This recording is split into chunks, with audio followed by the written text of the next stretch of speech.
Actor ஆக்குறது hero வேற actor வேற அந்த நடிகன் ஆக்குனது அவர் லேடிஸ் சொல்ல வந்ததும் அந்த மூவில இருந்து Sunland Refined Sunflower Oil and GT Holidays proudly presents Behind Us Thalapathy Golden 50, supported by Chennai Samartha International Aviation Hotel Management College, Anuj Tiles, VGP Marine Kingdom, A2B Veg Restaurant, Jay Chandran, E-Spa Traditional Thailand Massage, Fashion Partner Yasko Shirts and Trousers. இவர் தான் அடுத்து மிகப்பெரிய super ஸ்டாராக வரப்போகிறாரு. இவர் தயவுசெய்து dialogue சொல்லும்போது விஜய் அப்படியே கண்ணை மூடி கேட்டு டேக் பண்ணலாம் சார் அப்படின்னாரு. எனக்கு என்னடா இது அதுக்குள்ளே டேக் பண்ணலான்றாரு. விஜய் அப்போ எவ்வளோ மெமரி அவருக்கு இருந்திருக்குன்னு பாருங்கள். அவர் அப்படின்னு சொல்லி அப்போல்லாம் ஃபில்ம் வேஸ்ட் ஆகிடுச்சுன்னா அவனுடைய காஸ்ட்டு பாருங்கள் ரொம்ப ஜாஸ்தி. பட் இவர் என்ன டேக் போகலான்றாரு. சரி ட்ரை பண்ணி பார்ப்போம் அப்படின்னு சொல்லிட்டு ட்ரை பண்ணேன். First tackle செஞ்சுட்டார். 5 வயசாக இருக்கும்போது எங்கள் அம்மா அடிச்சு பார்த்து அழுதுட்டு 10 வயசாக இருக்கும்போது எங்கள் அம்மா அடிச்சு பார்த்து துடிச்சுக்கிட்டு இருக்கேன். இப்போ வயசு 18 எட்டுச்சு. நான் அன்னைக்கு சாயந்தரம் சோபாட்ட போய் சொன்னேன், இந்த படம் ஓடுதோ இல்லையோம்மா உன் புள்ள பெரிய ஹீரோவாய். நிச்சயமாக தமிழ் சினிமாவுக்கு மிகப்பெரிய இழப்பு. அன்னைக்கு வசூல் சக்கரவர்த்தினா விஜய் தான். அவருடைய ரிலீஸ் படத்தை விட்டுருங்க, கில்லி ரீரிலீஸ் பண்ணி அது 15 கோடி ரூபாய்க்கு மேலே கலெக்ட் பண்ணி அது ஒரு ரெக்கார்ட் பிரேக். சௌத்ரி சார்கிட்ட சொன்னேன், சார் பூவே உனக்கு தயவுசெய்து அதை ரீரிலீஸ் பண்ணுங்க சார் அப்படின்னு. அவர் வந்து அது பிரிண்ட் எங்கே இருக்குன்னே இப்போ கோட் எவ்வளோ பெரிய சாதனை பண்ண போகுதுன்னு பாருங்கள்.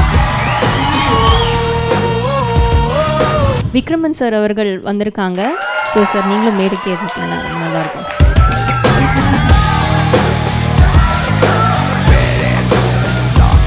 பூவே உனக்காக தளபதியோட முதல் பிளாக் பஸ்டர், அதோட டைரக்டர் இங்கே இருக்கீங்க.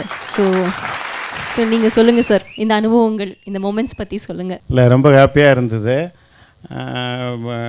ஃபஸ்ட்டு டே ஃபஸ்ட்டு ஷாட் எடுக்கும்போதே ஒரு மிகச்சிறந்த நடிகர் பின்னாடி பெரிய ஆர்டிஸ்ட் ஆகுறாருன்னு எனக்கு உறுதியாக தெரிஞ்சு போச்சு. நான் சார் அப்போ ஷூட்டிங் வந்தார், எஸ்எஸ்சி சார் ஒரு வாரம் கழிச்சுன்னு நினைக்கிறேன். அங்கே வந்தார், வந்து 2 3 நாள் தங்கியிருந்தார். மேடம் வரல, சார் மட்டும் வந்தார். சார்கிட்ட சொன்னேன், சார் நிச்சயமாக உங்கள் சன் இப்போ பெரிய ஹீரோவாக வருவார் சார் அவர் அப்படின்னு சொல்லி. அப்போ வந்து நான் விஜய்க்கு ஒரு பிஆர்ஓ மாதிரி இருந்தேன். எல்லா ப்ரொடியூசர் டைரக்டர்கள்ட்டையும் இவர் வந்து வேணால் பாருங்கள், இவர் தான் அடுத்து மிகப்பெரிய சூப்பர் ஸ்டாராக வரப்போகிறாரு, இவர் தயவுசெய்து கமிட் பண்ணி வைங்க, இவர் பெரிய ஸ்டாராக வருவார், பெரிய ஸ்டாராக வருவார்னு.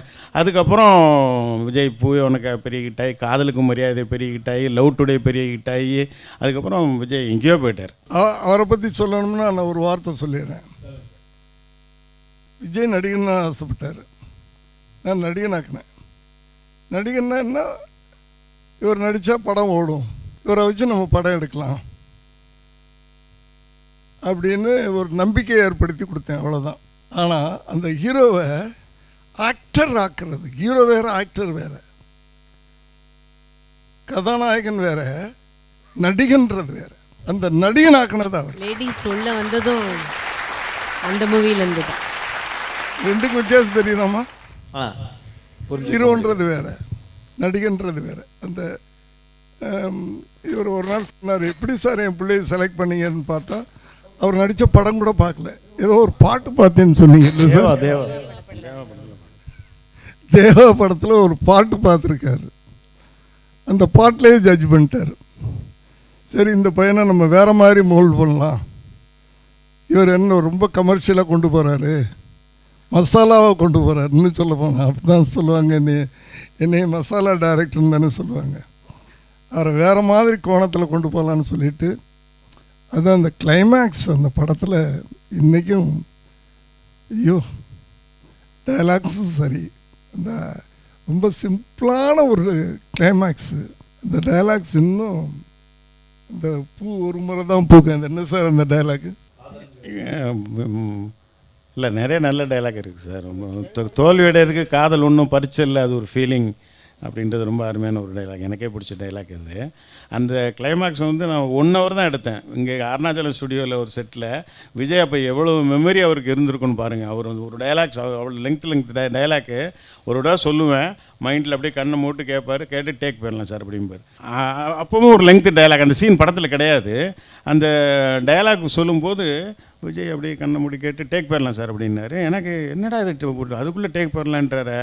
அப்படின்னு சொல்லி அப்போல்லாம் ஃபில்ம் வேஸ்ட் ஆகிடுச்சுன்னா அவனுடைய காஸ்ட்டு பாருங்கள் ரொம்ப ஜாஸ்தி. பட் இவர் என்ன டேக் போகலான்றாரு, சரி ட்ரை பண்ணி பார்ப்போம் அப்படின்னு சொல்லிட்டு ட்ரை பண்ணேன். ஃபஸ்ட்டு டேக்கில் அசத்திட்டார். ஒரு தடவை டயலாக் கேட்டார், ஒரு தடவை அப்படியே பிரமாமாக பேசிட்டார். எக்ஸலண்ட்டாக வர நல்ல பெர்ஃபார்ம் பண்ணிட்டார், நல்ல எக்ஸ்பிரஷனோட ரொம்ப அருமையாக பண்ணிட்டார். அதே மாதிரி கிளைமாக்ஸில் எல்லாம் செட்டே கைதட்டினாங்க. அந்த கிளைமாக்ஸ் எடுக்கும்போது இங்கே அருணாச்சலம் ஸ்டுடியோவில் எடுக்கும்போது எல்லாருமே கைதட்டி, சார் இதுதான் சார் கிளைமாக்ஸ். இன்னொரு கிளைமாக்ஸ் எடுத்து வச்சேன், எல்லாம் ஹாப்பியாக எல்லாம் டான்ஸ் ஆடுற மாதிரி விஜய் சங்கீதாவோட சேர மாதிரிலாம் ஒரு கிளைமாக்ஸ் இருந்தது. அது சௌத்ரி சாருக்காக அதை எடுத்தேன். இப்போ இருக்கிற கிளைமாக்ஸ் எனக்காக எடுத்து அப்புறம் விஜய் தான் சப்போர்ட் பண்ணார். சார் இதுதான் சார் கிளைமாக்ஸ் இந்த கதைக்கு, ரொம்ப நல்லா இருக்குது, இதை வைங்க சார் அப்படின்னாரு. அப்புறம் சௌத்ரி சார்கிட்ட ரொம்ப கெஞ்சி கூத்தாடி மன்றாடி அந்த கிளைமாக்ஸை ஓகே பண்ணி அதுதான் இன்றைக்கி பேசப்பட்டுருக்கு. ஆமாம் சார், உண்மையிலேயே அவங்க சங்கீதா மேம் கூட சேர்ற மாதிரி வச்சுருந்தா கூட எப்படின்னு தெரியல, இதுதான் இந்த படத்தில் ஒரு யூனிக்காக கடைசி வரைக்கும் அவங்க சேரவே மாட்டாங்க. அதான் மக்கள் மனசில் இன்னும் நிற்கிது. இது சார் சொன்ன உடனே எனக்கு என்னுடைய முதல் படம் ஞாபகம் வருது. நாளை புதுமுகம் விஜய் புதுசாக நடிக்க வந்திருக்கார். ஃபஸ்ட்டு எப்போவுமே ஒரு நடிகனுக்கு ஒரு சாஃப்டான சீனை கொடுத்து நடிக்க வைப்பாங்க. நான் வேணும்னே இப்போ நடிக்கணும்னு வந்துட்டார். ஒரு கனமான ஒரு சீனை வச்சு நான் ஃபஸ்ட்டு டே ஷூட்டிங், ரொம்ப கனமான காட்சி. அதாவது சொல்லியிருக்கேன் ஏற்கனவே, கூட நடிக்கிறவங்க 2 பேரும் veteran artist. Radharavi sir, Srividya அம்மா, ராதாரவி அப்பா. அம்மாவை அடிக்கடி அப்பா அடிச்சுக்கிட்டு இருப்பார். இவர் தடுத்து கேட்கணும், இதுதான் scene, heavy scene, first day, எல்லோரும் கூட இந்த சீனை வைக்கிறியே அப்படின்னாங்க. அவர் சொன்ன உடனே எனக்கு ஞாபகம் வந்துச்சு.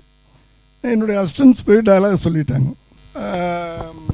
அம்மாவை அப்பா அடிக்கணும், அடிக்க கையை ஓங்கணும், அந்த கையை பிடிச்சிட்டு விஜய் டயலாக் பேசணும். 5 வயசில் எங்கள் அம்மாவை அடித்த பார்த்து அழுதுகிட்டு இருந்தேன், 10 வயசில் எங்கள் அம்மாவை அடித்த பார்த்து துடிச்சிக்கிட்டு இருந்தேன், இப்போ வயசு 18, அடித்தா திருப்பி.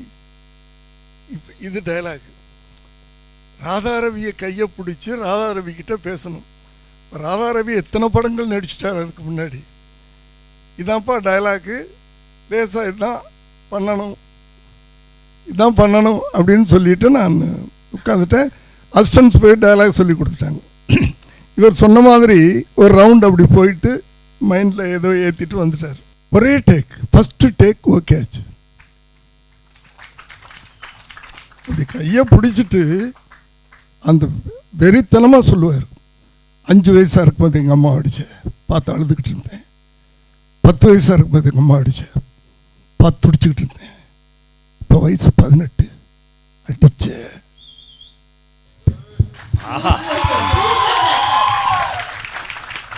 இது பண்ணிட்டாரு. என்னன்னா, நான் அன்னைக்கு சாயந்தரம் சோபாட்ட போய் சொன்னேன், இந்த படம் ஓடுதோ இல்லையோம்மா உன் புள்ள பெரிய ஹீரோவாயிடும் அப்படின்ட்டு. ஏன்னா நமக்கு தெரியுமில்ல டைரக்டருங்களுக்கு. சார் சொன்னோடனே எனக்கு அது ஞாபகம் வந்துச்சு. இல்லை, சார் சொல்லும்போது நான் இன்னொன்று சொல்ல மறந்துட்டேன். அந்த நான் சொன்னேன் ஃபஸ்ட்டு ஷாட் எடுக்கும்போது விஜய் கூட நடித்தது யாருன்னா விஜயகுமாரி அம்மா. எவ்வளோ பெரிய ஆர்டிஸ்ட். கண்ணகி பூம்புகார் படத்தில் லெங்க்த் டயலாக், கலைஞர் டயலாக் பேசின அம்மா. அவங்க முன்னாடி அவங்கள விட அதிகமாக லெங்க்த் டயலாக்கை விஜய் பேசி ஒரே தடவை கேட்டுட்டு பேசி ஸ்கோர் பண்ணார். Super sir. மெமரி, நல்ல மெமரி கிட்டே இருக்கிறதே மெமரி அண்ட் கான்ஃபிடென்ஸ். இப்போ டான்ஸ் ஆடுறாங்க, உட்காந்து பார்த்துக்கிட்டே இருக்கிறாரு, அப்படியே பார்த்துக்கிட்டே இருக்கிறாரு, போய் ஆடிடுறாருன்னா. ஆமாம் சார், ப்ராக்டிஸ் பண்ணும்போது சும்மா இப்படி தான் பண்ணுறாங்க. கரெக்டாக அந்த ரோலிங் ஆக்ஷன் சொன்னோடனையும் டட்ட அந்த எனர்ஜி ஒரு பாம் மாதிரி எங்கேருந்து வருதுன்னே தெரில, பக்காவாக கம்ப்ளீட் பண்ணிடுறாரு சார். ஸோ விக்ரமன் சார், இப்போது தளபதி 50ல் நீங்கள் இருக்கீங்க. ஸோ தளபதிக்கு பிளாக் பஸ்டர் கொடுத்தவர். ஸோ இப்போது தளபதி 50ல் சார் நிறைய அச்சீவ்மெண்ட் பண்ணியிருக்காரு, இன்னும் பண்ண போகிறாரு. ஸோ அதை பற்றி என்ன நினைக்கிறீங்க? இவன் பண்ண போகிறாருன்னா அவர் இப்போ அரசியலுக்கு போகிறாரு. அரசியலுக்கும் என்னுடைய ஒரு அச்சீவ்மெண்ட் தானே சார், அதுலேயும் அவர் வெற்றி பெறணும், வாழ்த்துக்கள். பட் சினிமாவுக்கு ஒரு பெரிய இழப்பு, நிச்சயமாக தமிழ் சினிமாவுக்கு மிகப்பெரிய இழப்பு. ஏன்னா ஒரு மிகப்பெரிய ஸ்டாரு, மிகப்பெரிய performer.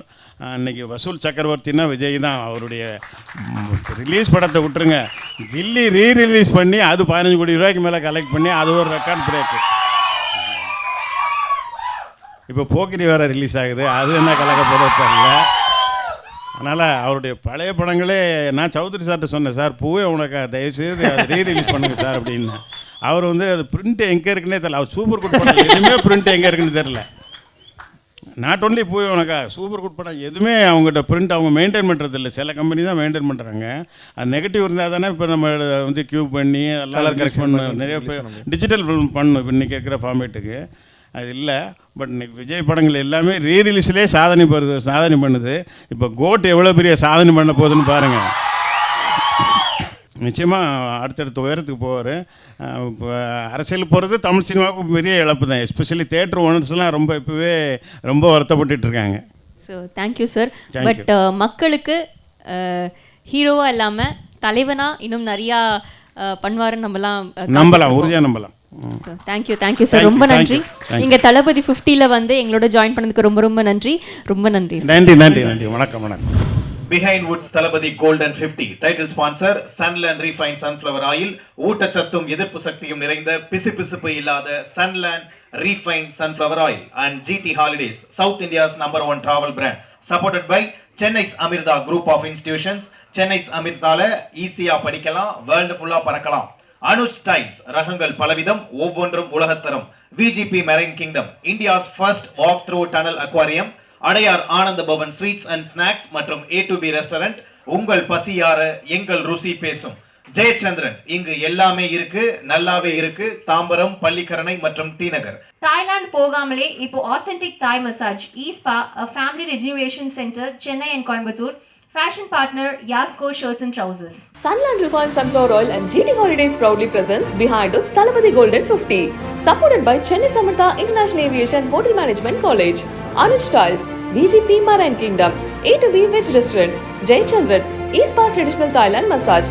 Fashion partner Yasko Shirts and Trousers.